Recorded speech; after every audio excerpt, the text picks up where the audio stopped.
The next 4 minutes are going to feel like eavesdropping on a backstage confession booth. Picture Lower Broadway after midnight, neon sputtering, steel guitars still humming, and the ghosts of yesteryear waiting for somebody brave enough to spill the family skeletons they dragged across state lines. Country music loves to brag about truth, yet the stars who sold it by the truckload spent lifetimes hiding cousins, babies, affairs, and heartache behind rhinestones and perfect radio smiles. Today we're prying open 24 locked closets so stuffed with secrets you can hear the coat hangers rattle.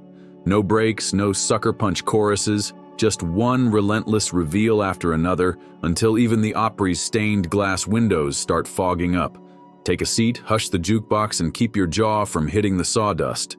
Stick around, because every revelation links to the next like barbed wire around a sunlit, lonely pasture, reminding us that the straightest path through Nashville is still crooked once you peel back the brightly glossy posters lining its walls. By the final beat, you'll realize the real country gold wasn't pressed on vinyl, but buried deep in bloodlines and whispered deals. Let's strike the first match and watch the spotlight shift to a legend whose twang still echoes through every roadside bar. Hank Williams Sr. always sang like a man chased by ghosts, and it turns out one of them was flesh and blood. Long before the mournful yodels climbed the charts, he fathered a baby girl in a sticky Alabama night, signed a hush-hush agreement, and rolled on down the highway. That daughter, later renamed Jet, grew up bounced between foster homes, unaware the voice pouring from every diner radio belonged to her own father. When the papers finally confirmed the truth decades later, courtrooms filled with lawyers while Hank's estate kept humming. Jet won her claim, but not the childhood lullaby she'd been owed. In Loretta Lynn's holler, family is supposed to be thicker than coal dust, yet one stubborn rumor refuses to stay underground. Locals whisper that a teenage sister showed up swollen with scandal, and the future queen of country quietly took the newborn as her own, letting gossip blame distance and frantic touring schedules for any missing months. The child, if the tale is true, never knew the switch, and Loretta never confirmed or denied a single syllable. What she did confirm, again and again, was that some stories aren't fit for city ears, especially those that might torch a saintly image overnight. Ask Johnny Cash why sorrow dripped from every note, and he might point to a sawmill 6 decades gone. His older brother Jack was sliced down at 14, and newspapers printed the sanitized version, but family insiders whispered of wounds so brutal the coffin stayed closed forever. Johnny carried that picture in his head while pill bottles rattled in his pockets, believing the devil had won a wicked bet for Jack's soul. He sang about redemption, yet backstage he'd stare at the floorboard gap where guilt kept crawling through, a secret injury far more painful than any prison line he ever walked. Tammy Wynette built an empire telling wives to stand by their man, but one daughter swears Mama slammed the door instead. During a turbulent spell of pain injections and disastrous marriages, Tammy allegedly froze out Georgette, cutting off cash, phone calls, even holiday invitations. Fans saw sparkly gowns and perfect bouffant hair. Backstage, court papers piled up like unpaid bar tabs. Georgette eventually wrote her own songs about feeling orphaned while her mother was still alive, turning private ache into public melody. The reunion came late, under harsh hospital fluorescence, where love finally whispered through the oxygen hiss, too little, too late. Porter Wagner's suits were louder than a carnival barker, yet even sequins couldn't outshine one rumor that stalked him clear to the grave. In the roaring days of tour bus hysteria, a teenage fan came forward with a baby and a backstage autograph that matched Porter's handwriting.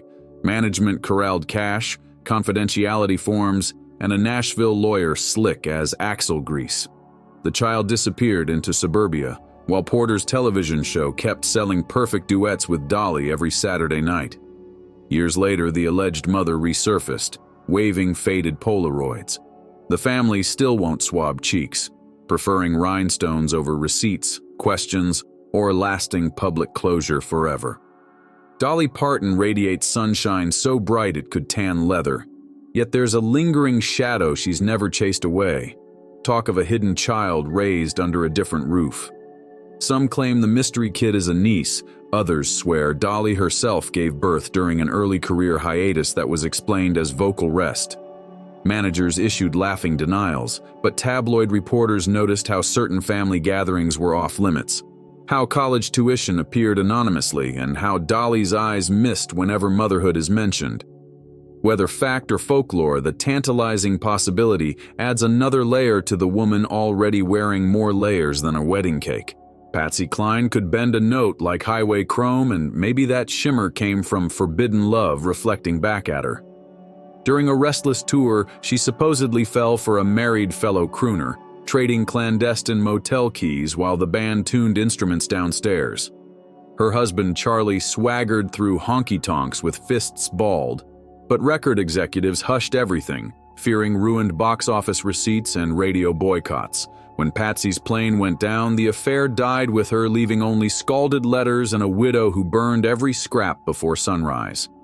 Fans still croon along, unaware the heartbreak was never just make-believe, never just lyrical theater. George Jones battled more demons than his nickname, the Possum, suggests, but nothing unnerved him like the stranger who claimed shared blood. In the 90s, a middle-aged man came forward swearing their father had led a double life, producing him in a roadside motel tryst. Jones's team stonewalled DNA requests, citing privacy while whispering about estate vultures and potential tabloid explosions lurking nearby. The would-be sibling kept mailing birthday cards anyway, each one returned unanswered, unopened. George kept singing about family heartache, yet never faced the terrifying possibility that another voice at the reunion might have harmonized perfectly beside him someday, unnoticed. Conway Twitty crooned about cheating hearts, but the most illicit hand he ever played may have involved his own grandchild. Court documents unsealed after his funeral hinted he'd orchestrated a private adoption to erase a scandal threatening the carefully polished Twitty brand. Money changed hands, lawyers signed off, and the baby grew up believing strangers were parents. Meanwhile, Conway serenaded sold-out arenas with lullabies nobody knew were coded apologies for hidden shame. Only when the estate battles began did relatives connect the hidden dots, discovering a missing heir whose birth certificate was rewritten as expertly as any Nashville lyric, forever altering legacies. Before June, Carter Cash became half of country's royal couple. She weathered a family storm nobody printed on vinyl sleeves. Her first marriage produced a child who later rejected the limelight, refusing invites to tour buses, holiday specials, even her mother's Hall of Fame induction. June tried handwritten letters, but bitterness answered louder than any applause. When she married Johnny, publicists painted a perfect blended brood, quietly omitting the estranged offspring who wanted nothing to do with man in black mythology. Some souvenirs can't be autographed, and this lost connection stayed boxed away like a stage costume that simply no longer fits. Merl Haggard spent youth hopping freight trains, but the disappearance that haunted him wasn't his own. Older brother James headed west in the 50s chasing California dreams and vanished from every phone directory. Family tales range from a hit and run to witness protection. Official records list nothing substantial. Merle poured the uncertainty into songs about ramblers and lonely highways, hoping radio waves might reach wherever James landed or was buried. When Merle finally had the clout to hire detectives, they found only dusty motel registers, leaving the legend with platinum albums and a permanent, echoing empty seat at every cherished Christmas dinner table. Reeba McIntyre can light up an arena with one grin, but backstage her relationship with Sister Susie once froze solid as the Zamboni at Bridgestone Arena.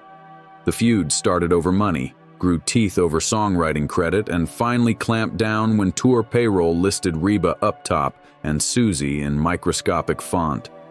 Months turned into years of radio silence, broken only by lawyers when merchandise designs featured sisterly silhouettes. Reeba buried herself in work until an Oklahoma funeral forced them face-to-face beside their mother's casket. Tears flowed, and so did apologies, yet the scar tissue still itches every time royalty checks arrive. Charlie Rich burned the charts with Behind Closed Doors, a title that perfectly describes how he hid one astonishing favor. Family insiders insist he took in his teenage niece after an unexpected pregnancy, publicly presenting her son as his own. Paparazzi glimpsed the child but never questioned the timeline, distracted by Charlie's sudden transition from rockabilly wildcat to silver-haired balladeer. The arrangement kept a young woman out of scandal, yet chained Charlie to a lie that grew heavier with each award show encore. He toasted success on stage while whispering bedtime stories about truth being more slippery than top-shelf Tennessee sipping whiskey. Buck Owens made Bakersfield sparkle, but a rumor about a hidden twin brother lingered like feedback in an empty honky-tonk. Whispers said the sibling suffered severe mental illness and spent life in a state hospital, a fact the Owens clan kept under tighter wraps than master tapes. Buck dodged questions by cracking jokes, yet his tour riders always listed one extra hotel room that nobody occupied. After Buck's death, reporters scoured birth records but found only partial signatures and a missing baptism log. Whether twin or tall tale, the chilling, deliberate silence suggests some forgotten harmonies were simply too heartbreaking to broadcast. Kitty Wells shattered ceilings for women in country, but quietly swept her husband's indiscretions under the very rugs she bought with royalty money. Family members later hinted she knew about road-stop romances and bar-room dalliances, yet chose fixed smiles over public fights. The First Lady of Country Music answered loneliness by quilting on tour buses, stitching secrets into every hidden pattern square. When asked about marriage longevity, she'd wink and say, "A song lasts 3 minutes, commitment lasts longer." Only close friends understood that some choruses repeat because silence would otherwise rip the entire band apart, mercilessly stealing lonely midnight tour nights. Jerry Lee Lewis pounded pianos like they owed him money, but mystery pounded harder when his fifth wife, Shawn, died in their Mississippi home. Officially, it was an accidental fall, yet gossip scribes circled faster than flies over spilled bourbon. Past headlines about teenage brides and rage-filled benders provided motive enough for suspicion, but sheriff deputies lacked evidence. The Lewis clan lawyered up, and Shawn's family retreated into grief, leaving conspiracy theorists to juggle timelines and bedroom diagrams. Jerry kept touring, singing about forgiveness, perhaps desperately hoping the encore applause would drown out the unanswered, echoing thud haunting the lonely midnight forevermore. Marty Robbins raced stock cars on Sunday and chased melodies the rest of the week, but a secret heart condition was speeding faster than both. Doctors warned him early that a faulty gene could drop him mid-verse, so he swore his family to secrecy and kept scheduling encore after encore. Fans marveled at his stamina. Backstage, oxygen tanks sat beside guitar cases, hidden behind velvet curtains. When the ticker finally quit, obituaries praised a work ethic bordering on supernatural, unaware it was fear of tomorrow that drove every late-night session. Sometimes the most dangerous racetrack is your own stubborn, unreliable bloodstream. Barbara Mandrel survived a horrific car crash, but the lawsuit that followed nearly totaled her wholesome image. While she recovered, lawyers filed a claim against the estate of the other driver, who had died at the scene seeking medical costs. Fans felt betrayed, thinking the country darling was suing a grieving family. In reality, it was required paperwork for insurance, but Barbara's team hid the nuance, letting rumors brand her greedy beyond measure. She eventually explained on talk shows, yet some listeners never forgave the semantics, proving a courtroom document can bruise harder than any steering wheel impact on unforgiving southern blacktop. Whan Jennings sang about being an outlaw, but the bounty he never expected came wearing lipstick. Years after his passing, a woman produced letters, photographs, and a DNA report claiming she was Whan's daughter from a smoky backstage romance. Some relatives embraced her, others cried fraud, fearing dilution of royalties and fan worship. The estate stalled, then settled quietly, leaving fans to debate whether blood or biography truly makes a legend. Meanwhile, the woman keeps a framed album cover on her wall, proof that identity sometimes arrives decades late wearing cowboy boots and loose change. Humming softly beside inherited dusty roadside memories, Don Gibson wrote, "Oh, lonesome me," maybe thinking about the teenage marriage he erased from studio biographies. At 17, he wed an older woman in a courthouse shuffle, only to have the label nullify the union once his first single showed promise. Lawyers filed quietly, church records vanished, and interviewers were told he was a lifelong bachelor dedicated to art. The bride returned to anonymity, carrying memories locked tighter than a guitar case clasp. Every time Don crooned about heartbreak, insiders wondered which chord still vibrated with the forgotten girl. Nashville executives decided faithful country fans should never meet publicly backstage ever. Crystal Gale's floor-length hair caught the spotlight, but her private feud with big sister Loretta Lynn flickered like wildfire in the dark. Their joint interviews dripped Southern sweetness, yet accountants remember icy meetings over song publishing splits and tour merchandise percentages. At homecomings, they swapped compliments while mothers refilled sweet tea, then avoided each other's eyes anxiously.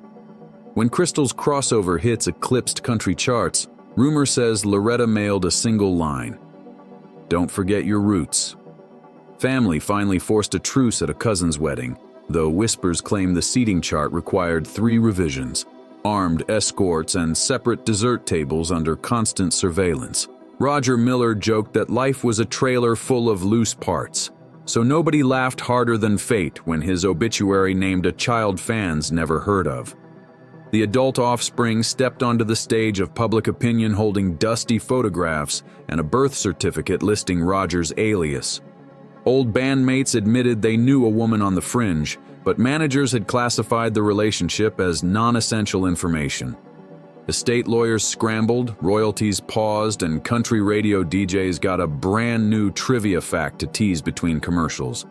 The surprise heir still waits for a phone call that might finally tune family harmony at last. Tanya Tucker hit charts at 13, but behind the glitter, her fiercest critic was her own mother. Momager Juanita pushed contracts, monitored calories, and allegedly planted tabloid stories when Tanya tried breaking free. One magazine headline accused the starlet of betraying kin for champagne lifestyles. Insiders traced the leak to the family kitchen telephone. The feud climaxed when Tanya fired her mother on tour, only to rehire her weeks later after promoters threatened cancellations and angry refunds. Some fans hear rebellious growls in Tanya's vocals. Those are the sound of a daughter fighting for the steering wheel of her own life daily. Mel Tillis turned a childhood stutter into comedic timing, but few know it sparked the day his hometown flooded and nearly drowned him at age 3. Relatives claimed the trauma made every sentence a high hurdle, so the family banned discussion, pretending it was merely nerves. Mel embraced the obstacle on stage, yet off mic he practiced syllables until sunrise, determined his children wouldn't inherit the same quake. Doctors later suggested therapy, but Mel laughed, saying audiences paid extra for pauses. Even so, backstage mirrors overheard a man begging his reflection to grant just one flawless lullaby for his baby daughter someday. 24 secrets, 24 shattered fairy tales, and one conclusion louder than a front row amp. Behind every rhinestone is a price tag nobody prints on concert tickets. These legends sold honesty in 3-minute bursts, yet spent decades bribing silence, burying paperwork, and tuning grief into gold records. Their voices carried across prairies, but their confessions stayed locked in glove compartments, court archives, and half-emptied whiskey bottles. Remember this the next time a classic spins on the jukebox. The note that makes your heart swell might have been recorded through clenched teeth. If you enjoyed digging through Nashville's shadow files, hit that like button, subscribe for more untamed history, and tell us which revelation rattled you most. Until the neon fades, keep listening, keep questioning, and never forget that the greatest country song is the unedited life story nobody dares to sing.